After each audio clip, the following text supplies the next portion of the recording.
श्री गोवर्धन नाथ की जय हो। श्री गोकुलनाथ जी विरचित श्री हरिराय जी महाप्रभु जी प्रणीत 84 वैष्णवन की वार्ता क्रमांक 82। परमानंद दास जी को जो अधूरो हतो, जो कल यहाँ तक आयो हतो,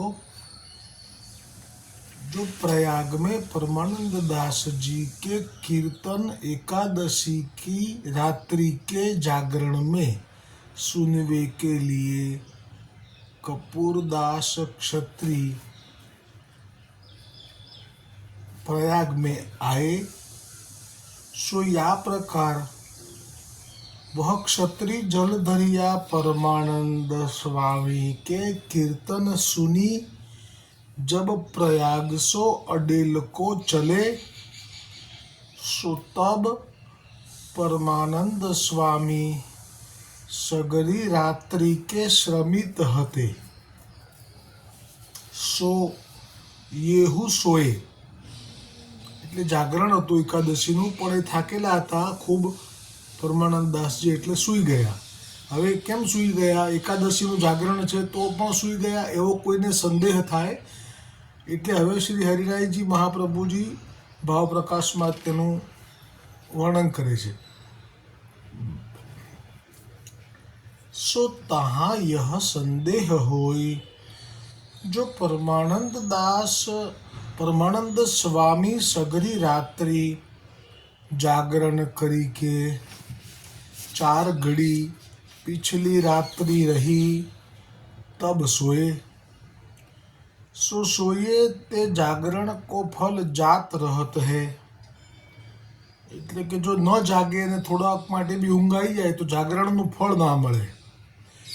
सो परमानंद स्वामी तो सुज्ञान है और चतुर है, तासो वे क्यों सोए?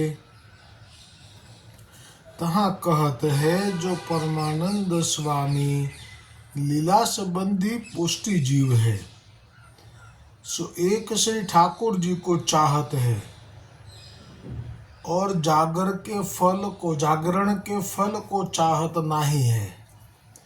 सो ये परमानंद स्वामी एकादशी के जागरण को मीश मात्र लेके भगवद नाम अधिक लियो जाए, ताके लिए जागरण करण हते.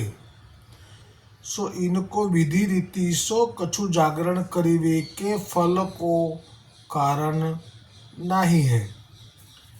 तासो परमानंद दास 4 घड़ी रात्रि पिछली रही तब सोए, सो याते जो जागरण को फल जाएगो, परंतु भगवद नाम लियो सो गुण तो कोई काल में जाएगो नहीं.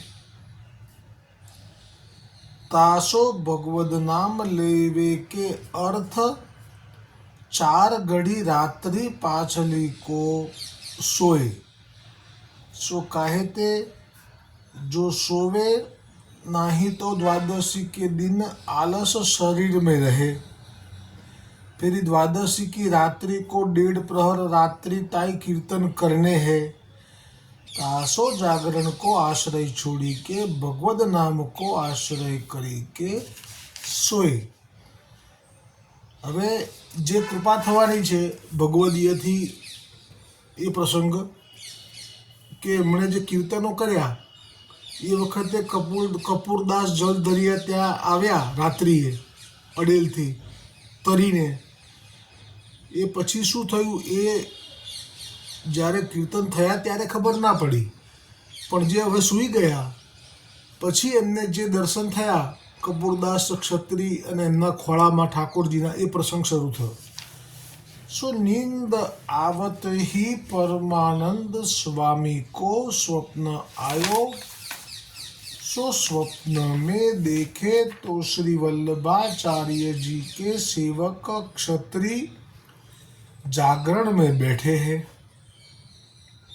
और इनकी गोद में श्री नवनीत प्रिय जी बैठे देखे और श्री नवनीत प्रिय जी स्वप्न में मुस्काई के परमानंद स्वामी को आज्ञा किए, जो आज मैंने तेरे कीर्तन सुने हैं सो श्री वल्लभाचार्य जी के कृपा पात्र सेवक कपूर क्षत्रिय जल दरिया तेरे यहाँ रात्रि को जागरण में आए, तासो इनके साथ मैं हूँ आयो। सो इतने दिन में आजू तेरे कीर्तन सुन्यो हो।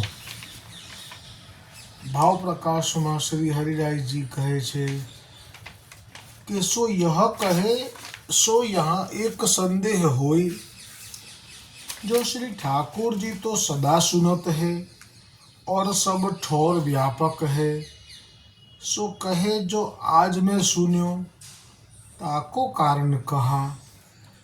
तहाँ कहत है जो इतने दिन सो अंगीकार में ढील हती, सो अंतर्यामी साक्षी रूप सो सुने, तासो अब अंगीकार करनो है और कृपा करनी है, सो बेगी कृपा करण को लक्षण बताए।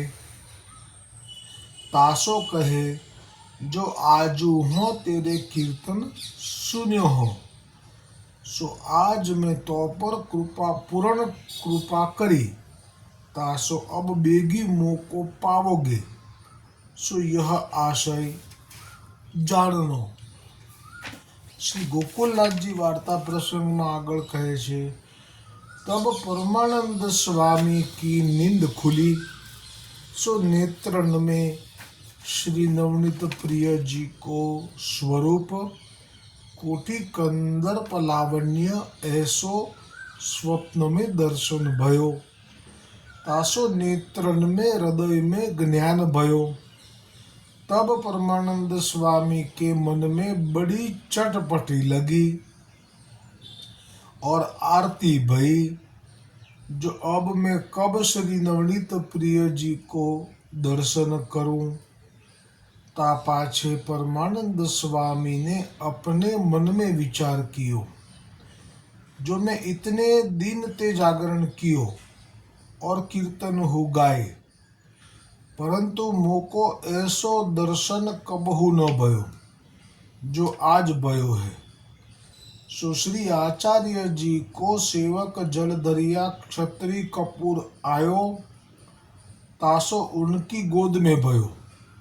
सो क्षत्रिय कपूर बिना श्री नवनीत प्रिय जी को दर्शन न होइगो, तासो उनके पास चलिए और उनको मिलिए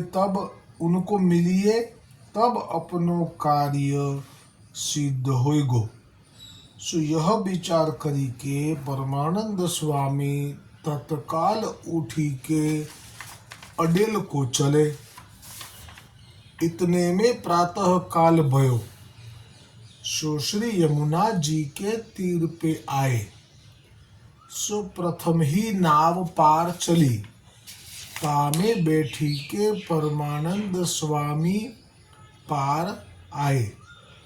ता समय श्री वल्लभाचार्य जी श्री यमुना जी में स्नान करी के प्रातः काल की संध्या करत हते। श्री परमानंद स्वामी को श्री वल्लभाचार्य जी के दर्शन अद्भुत अलौकिक साक्षात श्री कृष्ण के रूप स्वरूप सो भय। सो जैसो श्री गुसाई जी श्री वल्लभाष्टक में वर्णन किए हैं, जो वस्तुतः कृष्ण एवं ऐसो दर्शन करी के परमानंद स्वामी चकित होई रहे। सो कछु बोल न निकस्यो।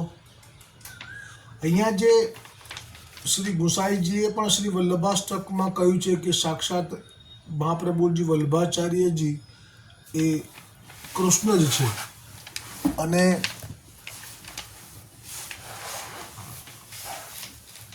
અત્યારે પણ જે પરમાનંદ સ્વામીને દર્શન આપ્યા છે મહાપ્રભુજી વલ્ભાચાર્યજીએ, એ સાક્ષાત શ્રી કૃષ્ણ સ્વરૂપમાં જ આપ્યા છે. પરંતુ શ્રી ગોકુલનાથજી, આપના કૃપાપાત્ર શ્રી હરિરાયજીએ શ્રી ગોકુલનાથજીની કૃપાથી વલ્લભ સાખીમાં જે મહાપ્રભુજીનું સ્વરૂપ અને શ્રી ગુસાઈજીનું સ્વરૂપ એ બે જુદા વર્ણન કર્યા છે. અને એમાં મહાપ્રભુજીના સ્વરૂપને પ્રકટ રૂપે પૂર્ણ બ્રહ્મ અને ગૂઢ રૂપે સ્વામિનીજી કહ્યા છે. અને શ્રી ગુસાઈજીને પ્રકટ રૂપે શ્રી કૃષ્ણ પુરુષોત્તમ અને ગૂઢ રૂપે શ્રી કૃષ્ણ કહ્યા છે. પ્રકટ રૂપે શ્રી પુરુષોત્તમ, એટલે બ્રહ્મ અને પુરુષોત્તમ બે અલગ છે, એ રીતે ભાવ એવો થાય સાખીમાં. અને વારંવાર જે દર્શન આપ્યા છે વૈષ્ણવોને એ શ્રી ગુસાઈજીએ જ આપ્યા છે. કોટી કંદર્પ લાવણ્ય યુક્ત વ્રજના રસો વૈષ જે દર્શન આપ્યા છે એ શ્રી ગુસાઈજીએ જ આપ્યા છે. મહાપ્રભુજીના દર્શન આવા એ આ પરમાનંદ સ્વામીમાં જે પ્રસંગ આવ્યો તે સિવાય બહુ ઓછા. એટલે અહીંયા તો વલ્લભની કૃપા થાય તો આ ભેદ સમજાય, પણ એટલો તારતમ્ય અનુભવ કરી રહ્યા છીએ અત્યારે કે મહાપ્રભુજી પૂર્ણ બ્રહ્મ છે, એટલે આપ પૂર્ણ પુરુષોત્તમનું સ્વરૂપ ધારણ કરી શકે, કારણ કે પૂર્ણ બ્રહ્મ એ પૂર્ણ પુરુષોત્તમ કરતાં અધિક છે એવું સાબિત થાય છે. વલ્લભ સાખી શ્રી ગોકુલનાથજીની કૃપાથી જ આપે હરિરાયજીએ કહ્યું છે. એટલે શ્રી ગોકુલનાથજી સાક્ષાત શ્રી ગુસાઈજીનું જ સ્વરૂપ છે. તે પણ પ્રમાણ છે. જ્યારે પેલો વૈષ્ણવ શ્રી ગુસાઈજી લીલા કરી ગયા અને રડ્યા કરે, અને એ વખતે શ્રી ગોકુલનાથજીએ ગોકુલમાં શ્રી ગુસાઈજીનું જ સ્વરૂપ ધારણ કરીને દર્શન આપ્યા હતા. એટલે આ જે ભેદ છે એમાં મહાપ્રભુજી આપ શ્રી કૃષ્ણ પ્રભુનું દર્શન આપી શકે, પણ શ્રી ગુસાઈજીએ પણ સ્વામિનીજીનું દર્શન આપ્યું ના, શ્રી ગુસાઈજી સ્વામિનીજીનું રૂપ નથી ધરી શકતા અથવા નથી ધરતા, એક મર્યાદા રાખે છે. આ એક આટલું પ્રમાણ તો ચોક્કસ નીકળે. ને એક ભેદ એક પણ બે વખત જોવા મળ્યો છે. જ્યારે કાશીના પુરુષોત્તમ શેઠને ત્યાં જે ઠાકોરજી મહાપ્રભુજીએ પુષ્ટ કર્યા હતા, તેમાં પુરુષોત્તમ શેઠનો ભાવ ઠાકોરજીમાં શ્રી મહાપ્રભુજી વલ્ભાચાર્યજી વિશે હતો કે આ જ સાક્ષાત કૃષ્ણ છે. પરંતુ મહાપ્રભુજી વલ્ભાચાર્યજી એ પુરુષોત્તમ તો શ્રી કૃષ્ણચંદ્રને જ માને છે એવું પ્રમાણ ત્યારે મળેલું. તેમાં ક્યારે એવું પ્રમાણ મળ્યું કે જ્યારે મહાપ્રભુજી વલ્ભાચાર્યજી જ્યારે પણ, એવું નહીં કે એકવાર, જ્યારે પણ પુરુષોત્તમ શેઠને ત્યાં આપ પધારતા અને જ્યારે મદન મોહનજીની સેવા કરવા માટે આપ બિરાજતા, એ વખતે પહેલાં પંચામૃતથી સ્નાન કરાવતા અથવા તો કરતા ઠાકોરજીનું. કારણ કે પંચામૃતનું સ્નાન તો એક જ વખત હોય જ્યારે પુષ્ટ થાય ત્યારે, પણ જ્યારે આપ પધારતા અને આ રીતે કરાવતા. તો ભાવ પ્રકાશમાં તે વખતે હરિરાયજીએ કહ્યું છે કે એમાં એમનો ભાવ જે હતો પુરુષોત્તમ શેઠનો, એ મહાપ્રભુજી અને ઠાકોરજી એક જ છે એવો હતો. પણ મહાપ્રભુજીનો ભાવ એ ઠાકોરજી પ્રત્યે, જેમ હમણાં જ આ સાખીમાં આવી ગયું કે પૂર્ણ બ્રહ્મ એ મહાપ્રભુજી અને પુરુષોત્તમ કૃષ્ણચંદ્ર એ ગુસાઈજી, એટલે એવું બને કે મહાપ્રભુજી એટલે જ આવું સ્નાન કરાવતા હોય. અથવા બીજું બી એક ભાવ મૂક્યો છે હરિરાયજીએ. અને બીજો પ્રસંગમાં પ્રમાણ ત્યારે મળે છે કે આ બે ભેદ છે જ બ્રહ્મ અને પુરુષોત્તમના. એ ભેદ ક્યારે મળે છે કે જ્યારે વસુદેવદાસ છકડા શાલિગ્રામના સ્વરૂપને કરી અને એમાં જે સુવર્ણ મુદ્રા લાવે છે, અને એ મહાપ્રભુજી તો સાક્ષાત બ્રહ્મ છે, જાણી જાય છે કે તું કેવી રીતે લાવ્યો, ત્યારે વસુદેવદાસ છકડા કહી દે છે કે તમે ખીચશો તો નહીં ને મારી પર, તો હું કહું. એટલે કારણ કે ભગવત સ્વરૂપ શાલિગ્રામ પણ સાક્ષાત ઠાકોરજીનું સ્વરૂપ છે, એટલે એને ભય થાય છે. એટલે કે તમે ખીજો નહીં તો હું કહું. તો કે નહીં ખીજું, મને કહે. પછી કહે છે કે આવી રીતે હું શાલિગ્રામનો આકાર કરી અને એમાં લાવ્યો હતો, અને એ પછી બહાર મેં તોડ્યું. એટલે એ વખતે મહાપ્રભુજી વલ્ભાચાર્યજી કહે છે કે આવું ના કરાય. ઠાકોરજીનું સ્વરૂપ બનાવી અને એના આ રીતનો વિનિયોગ ના કરાય અને તોડાય પણ નહીં આવી રીતે એમ કરીને ટોકે છે.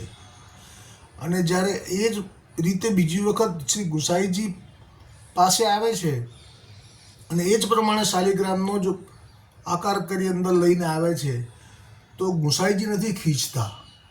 એટલે અહીંયા પણ એ પ્રમાણ થયું કે પોતે છે આપ શ્રી કૃષ્ણ અને પોતાનું શાલિગ્રામ સ્વરૂપ છે અને પોતાનો સેવક મહાપ્રભુજીનો સેવક છે વસુદેવદાસ છકડા અને એ સેવા માટે જ ગયો છે તો મને વાંધો નથી.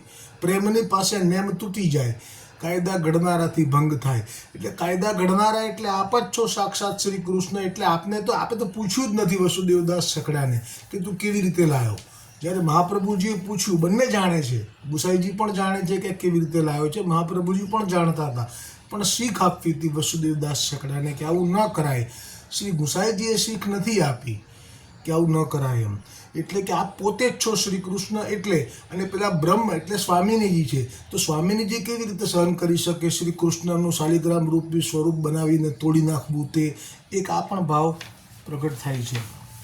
તો અહીંયા તો પરમાનંદ સ્વામીને દર્શન આપ્યા છે સાક્ષાત શ્રી કૃષ્ણ ચંદ્ર પ્રભુના. પરમાનંદ સ્વામી ચકિત હોઈ રહે, સો કછું બોલ ન નીકસ્યો. तब परमानंद स्वामी ने अपने मन में विचार कियो, जो श्री वल्लभाचार्य जी के सेवक कपूर क्षत्रिय की गोद में बैठी के श्री नवनीत प्रिय जी मेरे कीर्तन क्यों न सुने, जिनके माथे श्री वल्लभाचार्य जी आपू ऐसे धनी विराजत है, तासो मैं हूँ इनको सेवक होऊंगो, पर ये मेरा सामर्थ्य नहीं है जो मैं इनको सेवक होने की विनंती करूं. હવે દીનતા પ્રગટ થઈ, કારણ કે મહાપ્રભુજીના દર્શન થયા સાક્ષાત શ્રી કૃષ્ણ રૂપે.